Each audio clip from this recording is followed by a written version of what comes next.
Hi everyone! In this video I'm going to review Jetsons the movie on DVD. I have been a fan of the Jetsons for a long time. When this movie came out in the theater, my mom took me to see it, so it kind of has a special place in my heart. And I always liked the Jetsons just a little bit more than the Flintstones. One of the reasons why was the style. The retrofuturism of the Jetsons is a visual delight. And another aspect of that retrofuturism I loved was the fact that many inventions that the Jetsons use on a daily basis have become commonplace in our current world. The basic plot is that Mr. Spacely gives George Jetson a promotion to vice president and sends him to a mining colony. There are two subplots. One, that George is not doing so well as a father, and the other is Judy Jetson's romance.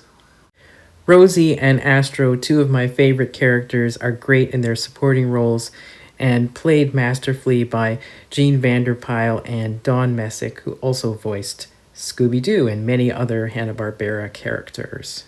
Judy Jetson's budding romantic relationship with Cosmic Cosmo is cut short because of the move, so she's not crazy about it.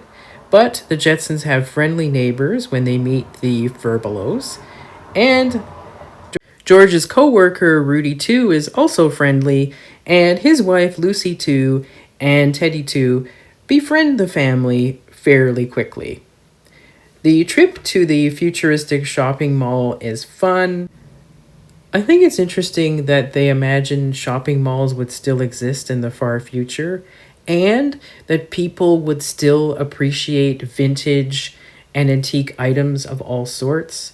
Judy goes off on her own because she is depressed, but everything she sees just reminds her of the romantic relationship she is not having with Cosmic Cosmo. So this is the next music video style segment in the Jetsons after the moving day. And I would say Tiffany's song, I Always Thought I'd See You Again, works perfectly here.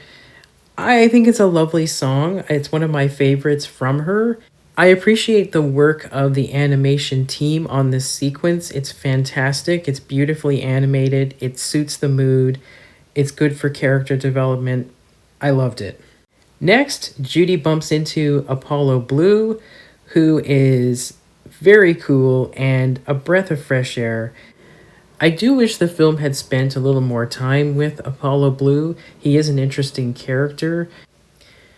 The main conflict in the story, though, is George trying to figure out who is sabotaging the Spacely Sprockets plant and why. And there are some dramatic moments where this industrial sabotage becomes quite dangerous. Elroy rescues Teddy too. Mr. Spacely is just angry at George and wants him to fix it because he's already gone through 4 vice presidents, which Rudy 2 didn't want to tell George. The romantic subplot between Judy and Apollo gives us the next music video sequence, which is set to Tiffany's You and Me. Great song, and this is the best animated sequence of the entire film. It is fantastic. There's so many different art styles that they're referencing here. It's surreal. It's amazing. It was not what I was expecting to be in the Jetsons movie. It was marvelous the first time I saw it, and I'm still very impressed by it. Jetsons the movie is trying to do many things at once, and sometimes it is successful, and in other ways it struggles. What I liked about Jetsons the movie was the variety of art styles, the music video sequences, the ecological plot. It is a modern aspect of the film that works and still holds up today. Other aspects of it just don't. I have 3 critiques of Jetsons the movie. The first being Janet Waldo is the voice of Judy Jetson. I think they should have just kept it that Janet Waldo was going to be the voice and Tiffany would do the songs and the singing. That's that.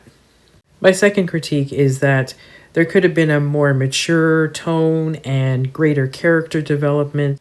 And finally, even at this point, the Jetsons still lacks diversity.